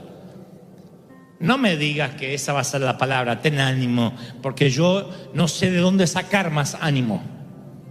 Mi pozo de ánimo está vacío, no hay energía, estoy vampirizado. No tengo ánimo, no tengo fuerza para levantarme a la mañana. Así que no me digas que esa va a ser la palabra. ¿Qué necesito saber? Estoy dando tumbos en los vientos. Como los marineros, ya hice todo lo que se supone que podía hacer. Consultaste con el banco, cambiaste la dieta, llamaste al abogado, ajustaste el presupuesto, fuiste a consejería, reprendiste, ayunaste, lo reprendiste. Le pusiste la mano a tu marido, repréndeme en el nombre de Jesús mientras que dormía. Oraste. Y tu mar se sigue revolviendo en una espuma feroz. Y dice, no puedo más, ya hice todo. El diagnóstico no cambia, el presupuesto no cambia, el banco no cambia su tesitura. Dime algo más que Pablo sabía que yo tengo que saber para que Dios me dé una paz perfecta. Así que vamos a desmenuzar lo que Pablo le dice a los marineros para sacarlos de ahí. Primero, una exhortación. Habría sido conveniente, varones, que me hubiesen oído antes de zarpar y no estaríamos viviendo esto. Yo sé que en este momento lo que menos quieres es que te regañen. Quieres que te mimen, que te apapache, pobrecito, toda la tormenta, nene. Pero déjame decirte que si vamos a estudiar lo que Pablo dijo, no podemos ignorar la primera parte, porque así comienza él, con un regaño. Si tú no escuchas las advertencias de Dios, el regaño va a venir, porque Dios al que ama disciplina, al que ama. Me preocuparía que no te regañe Dios, que no me regañe Dios, porque eso sería que me ha dejado de amar, lo cual sería imposible en la soberanía de Dios, en la esencia de mi Dios. Él te ama, me ama, y entonces y me regaña. Quizás la tormenta es porque no escuchaste a Dios, como los marineros no escucharon a Pablo. Te dijo Dios más de una vez, el que toma prestado es esclavo del que le presta. Y te metiste en una deuda que hoy te tiene en medio de una tormenta. Dios te dice, ahí están las escrituras. Si tú pudieras vivir bajo los principios bíblicos, no te meterías en tormentas. El que pide prestado es esclavo de aquel que le presta. Y tal vez ignoraste eso y eso te metió en una tormenta. Aprende a vivir con la dádiva diaria, y te metiste en un auto para tener el lujo de tener un auto nuevo y mandarte la parte, y es un auto que hoy no puedes sostener ni pagar, y vives en una casa que no puedes pagar simplemente porque no seguiste principios bíblicos de saber vivir en la escasez y en la abundancia. Eso es saber cuándo puedes acceder a un mejor auto, a una mejor casa, a un viaje que hasta el día de hoy estás pagando en cuotas, porque decía más, si hay que vivir el hoy. Sí, pero eso es una palabra de Dios sacada de contexto. Basta el día con su afán no significa no planificar, porque el hombre que no planifica es semejante a aquel que, queriendo edificar una torre, no mira primero si tiene los elementos necesarios para acabarla, no sea que cuando no la pueda acabar y sea una torre a medio terminar, todo el mundo le haga burla. Está en la Biblia. Entonces uno tiene que planificarse concienzudo. Quizás estás en una tormenta porque no oíste. Te dijo el Señor que el sexo fuera del matrimonio ocasiona caos. Y aún así dijiste, pero bueno, yo soy hombre, yo soy mujer, no puedo controlar mis hormonas. Y entonces estás en una tormenta que no acaba más. Porque no solo entregaste tu cuerpo, sino tu alma, e hicieron añicos con tu corazón. Y alguien abusó de lo más preciado que tenías, tu inocencia. Y hoy estás en medio de una tormenta por no escuchar las advertencias. Te advirtió el Señor que no abrieras las puertas de tu casa para el chisme, que tuvieras el valor para decir, no, yo acá no quiero escucharte más hablar mal de nadie porque me hace mal a mí. Tira tu basura o tu diarrea verbal ahí, en ese tacho verde de reciclado, pero no aquí en mi mesa. Y no tuviste el valor y hoy estás envuelto en una tormenta de culpa. Así que siempre que estamos en una tormenta, Dios primero nos dará una exhortación. Si alguna de estas cosas te describe, entonces recibe la reprimenda de Dios. Estás en la tormenta, tienes que saberlo por tu salud mental. No es que Dios le agrada retarte, pero por tu salud mental y emocional tienes que saber que muchas de las tormentas en las que estás metido no es culpa del diablo. Pobre diablo, que a veces no tiene nada que ver. Pero no te aflijas, porque no te vas a ir con la reprimenda solamente. Ahora vienen 3 promesas que pueden darte paz en medio de la tormenta, en el mismo discurso de Pablo. Después de la reprimenda dice, pero el cielo envía ayudantes. Dice Pablo, anoche se me apareció un ángel. Pablo recibió una visita del cielo en medio de la tormenta. Y si Pablo recibe una visita del cielo en medio de la crisis, es porque tú también la vas a recibir en medio de la tormenta. Se me apareció un ángel. ¡Aleluya! Dice Hebreos 1:14, todos los ángeles son puestos al servicio de Dios, enviados en ayuda de quienes quieren recibir la herencia como salvación. Los ángeles trabajan para Dios, no trabajan para ti, pero son enviados, son la infantería, la caballería, el refuerzo, los ejércitos celestiales que son despachados para ayudarte, los refuerzos que vienen en camino cuando estás en medio de la crisis. En el cielo han escuchado tu oración, han escuchado tu clamor, y lo primero que trae una paz perfecta, o que por lo menos la empieza a construir en los corazones deshechos de los marineros, es: anoche el ángel de Jehová me visitó. Yo imagino, el ángel de Dios, un ángel del cielo vino. Yo me imagino a los marineros diciendo: acá, bajo un cielo gris, está diciendo que en la barcaza que se está por dar vuelta y hemos de perecer todos, aquí hubo un visitante del cielo. Hace 14 días no vemos estrellas, no vemos sol, lo único que hay es tormenta, y tú dices que un visitante del cielo vino. Eso es tan ridículo como pensar que llevas 2 meses yendo a la sala de cuidados intensivos a ver a alguien, y quien está allí en la cama te dice: ay, ¿sabes qué? Vino un ángel anoche. En serio, de verdad, aquí. ¿Sabes? Vino un ángel en medio de la crisis. Pero si no sabemos dónde vamos a vivir, nos van a quitar la casa. Sí, pero el ángel estuvo aquí diciendo: no teman, Dios me dijo que todo va a estar bien. Hay un ángel en medio de tu crisis. Alguien recibe la palabra, ¿lo crees? ¿De verdad que lo crees? ¿Ves? Ya te empiezas a sentir mejor después de la exhortación. Hay un ángel. Lo segundo que dice Pablo, que les va construyendo una paz perfecta a los muchachos, es: porque esta noche ha estado conmigo el ángel de Dios, de quien soy. ¡Wow! Ahí es cuando los marineros dicen: epa, este no es un predicador judío nomás. ¿De quién? De quien soy. Tengo un ángel del Dios de quien soy. Cuando tú vas a mandar a uno de tus hijos menores a un camp, a un campamento, a donde sea, en el colegio, a una excursión, siempre tienes que firmar formas, que eres la persona responsable. Y creo que cuando Dios permite que entres en una tormenta, Él firma una forma donde Él pone su nombre y Él garantiza que a pesar de las tormentas vas a llegar sano y salvo a su puerto. Tú vas a llegar. Porque tú eres su hijo y Él es tu padre. Ya no eres esclavo, sino eres hijo, porque Dios te hizo heredero. ¿Lo crees, sí o no? El Dios a quien soy. Así que el Dios de quien soy, el cielo, tiene un lugar para ti. ¿No te parece fascinante? Luego dice, esta noche ha estado conmigo el ángel de Dios, de quien soy y a quien sirvo. ¿A quién sirvo? Dios le dijo a Pablo que lleve el evangelio a Roma y aún no había terminado la misión. Así que Pablo sabía que no se podía morir. Pablo dijo, no me puedo morir.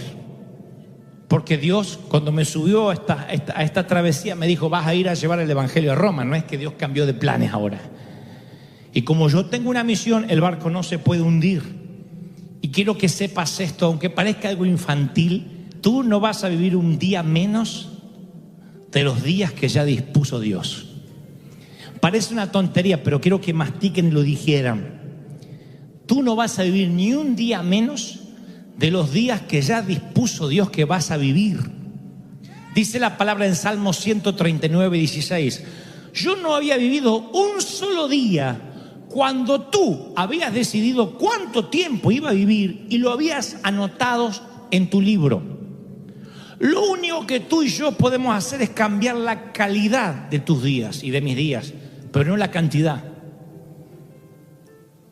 Los mensajes que Dios trae cada domingo acá es para cambiar tu calidad de vida hasta que Cristo venga, pero no la cantidad. No nos corresponde a nosotros cambiar la cantidad. Dios sabe cuántos días vas a vivir. Y si Dios tiene un trabajo para ti, Él te va a mantener vivo hasta que lo hagas.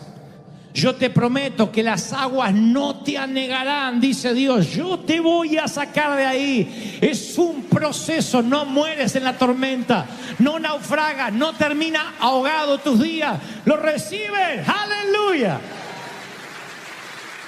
Bueno, pero lo que dice Pablo empieza mal y termina también un poco mal, porque dice, esto les pasa por no hacerme caso. Pero tranquilos, el ángel de Jehová, el ángel de Dios, me visitó anoche. El ángel del Dios al quien soy y a quien sirvo. Y me dijo que no habrá pérdidas de vida. Solo perderemos el barco. Solo la nave. Ustedes dicen, bueno, pero si sabes que te vas a morir, ¿qué te importa el barco? Pero vamos a mirar finito lo que dice acá Pablo, porque no es fácil perder el barco. Una vez que ya sabes que salvas tu vida, sientes alivio, pero después también quieres el barco. Siempre. Ese barco puede ser tu matrimonio, tu cuerpo, tu salud, tu empresa. Y gracias a tu barco, convengamos, te has mantenido a flote. Y ahora sin tu barco sientes que te vas a hundir. Y entonces te sientes mal. Dice, bueno, salvé la vida, pero no tengo barco. Y esta palabra va para los mismos que hace un momento dije, estás en una tormenta y tenían miedo a morir. Ahora tú dices, bueno, ok, el ángel está conmigo, tengo una misión, no me voy a morir. ¿Y por qué perdí la casa? Porque a veces los barcos se pierden en las tormentas. Porque Dios nos quiere enseñar a tener paz perfecta con o sin barco. A saber que vamos a llegar a destino con o sin barco. Tú puedes no tener una casa, vivir de prestado y sin embargo tener paz. O podrías tener una casa, pagar un mortgage y no tener paz nunca, porque una casa donde hay rencillas, donde hay rencor, no abunda la paz, y lo que quieres, como dijo Salomón, es preferible comer un mendrugo de pan en paz que tener un manjar en una mansión con una mujer rencillosa o con un hombre rencilloso. Entonces a veces creemos que la paz es la seguridad, tener el auto pago, no tener crédito. Si el dinero trajera la paz, entonces tendríamos aquí seminarios de economía, no de Biblia. No es esa la paz. El Señor dice, se perderá el barco. A veces por malas decisiones, por no escuchar una reprimenda, perdemos los navíos. Los perdemos. ¿Qué otra manera Dios tiene para enseñarnos dependencia divina, sino es a veces dejarnos sin barco. ¿Cuándo es que aprendemos a confiar en Dios? ¿Cuando tenemos dinero? No. Si tú tienes un problema de baja estima, esto lo dije muchas veces y lo diré otra vez porque a veces lo olvidamos. Si tú dices, yo lucho con la baja estima, sáname, Dios no te va a elevar la estima, va a mandar gente para que traten de dañar tu estima, para que tú la fortalezcas. Recuerden que cuando uno se da una vacuna, la vacuna es nada más que un concentrado de la enfermedad de la cual quieres combatir. Entonces te inyectan esa misma enfermedad en una baja dosis para que subas tus defensas, suba el umbral del dolor. Cuando tú dices, dame paciencia, Señor, dame paciencia, Dios dice a Satanás, como dijo al mismo diablo con respecto a Job, bueno, atácalo un poquito, atácalo un poco, que se le pare el auto, que la familia esté más rebelde que nunca, que la suegra se le venga a visitar, porque me está pidiendo paciencia. ¿Cómo vas a tener paciencia si no viene la manera para que tú la eches a andar a la paciencia? Si tú oraste alguna vez por fe, vas a estar en tormentas donde vas a tener que usar la fe. Si no, nunca vas a ver si tienes fe. Nosotros pensamos que tener fe es ausencia de problemas. No, tener fe es problemas y operar la fe por encima de esos problemas. ¿Sí? Entonces, ¿cómo vas a aprender a vivir en lo mucho y en lo poco si nunca tuviste poco? Si nunca perdiste un barco. Dios tiene que saber que tú vas a tener paz independientemente del dinero que tengas en el banco. Tu bolsillo no puede regular tu paz. Tu paz tiene que ser porque el ángel de Jehová te visitó anoche y te dijo, aunque pierdas todo, yo estoy contigo, dice Dios. ¿Cuántos reciben esta palabra? Díganme amén.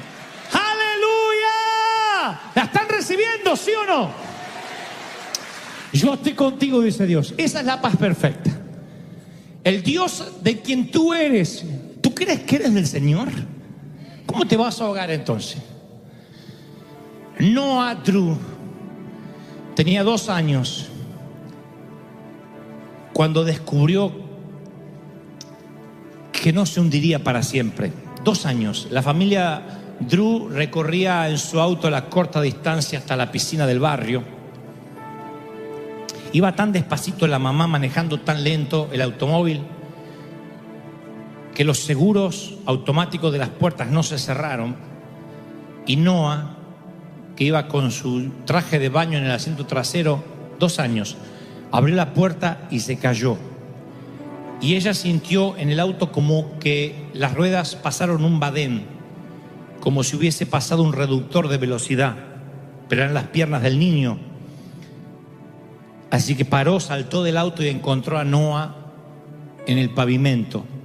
Un vehículo de 5.000 libras le había pasado por las piernas. Pero cuando fueron a emergencias, no se había roto ni un solo hueso, solamente algunos rasguños.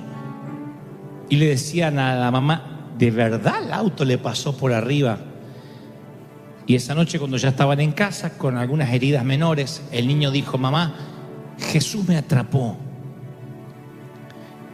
Y la mamá le dice, ¿pero tú viste a Jesús? Y dice, sí. Y le dije, gracias. ¿Y qué te dijo? De nada, pequeño. Me atrapó. Y luego agregó, dice, Jesús tiene sus manos de color pardo. Él me atrapó. ¿Y no hablaste nada más? No. Le dije, gracias.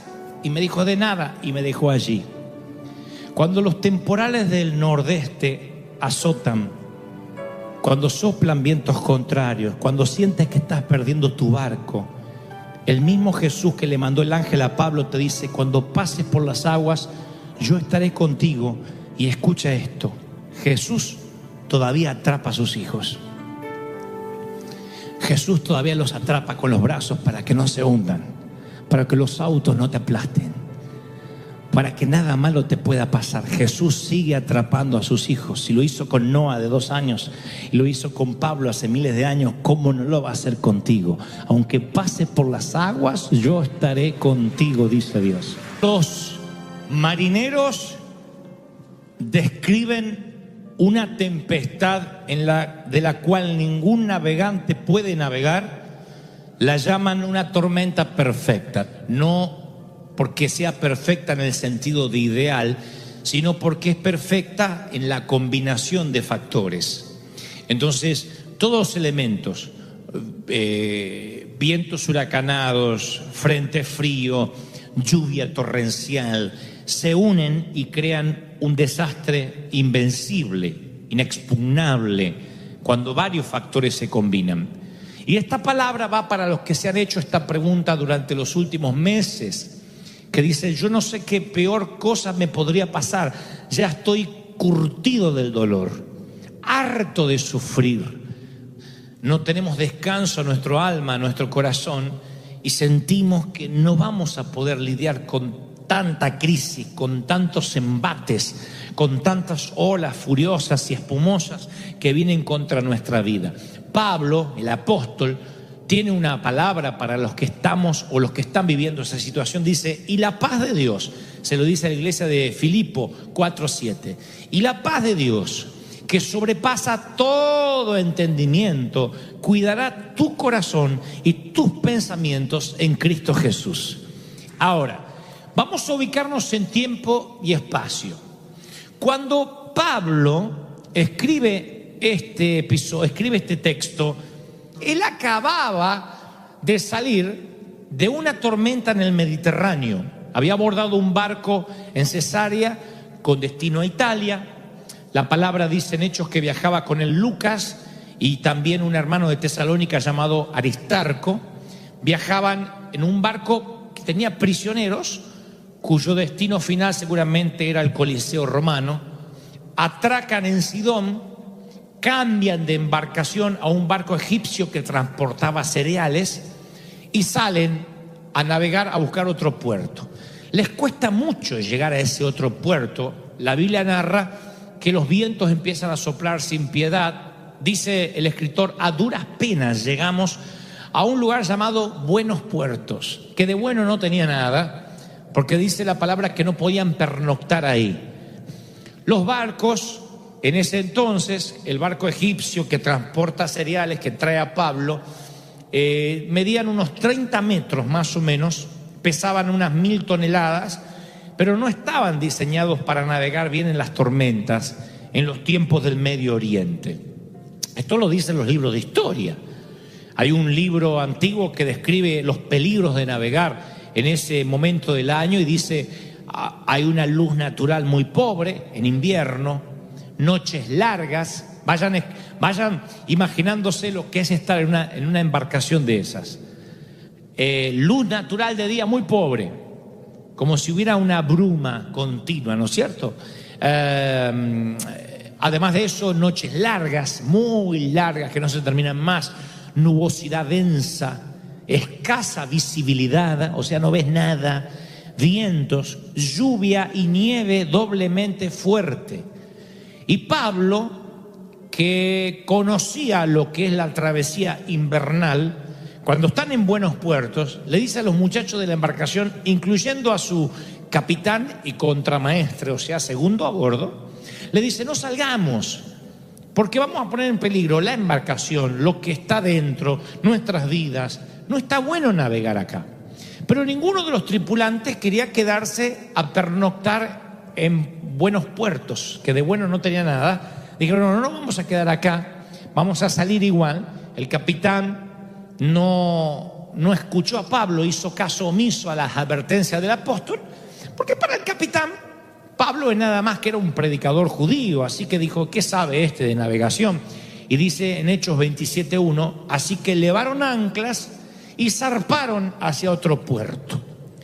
Y allí la palabra describe que no mucho después, días después, la nave dio contra un viento huracanado llamado Euroclidón, un viento feroz del norte y del este, un barco difícil de navegar, 30 metros de largo, 1000 toneladas, y una tripulación impaciente que no quiso quedarse a pernoctar en tierra segura, y están confluyendo en una tormenta perfecta. Está perfecta.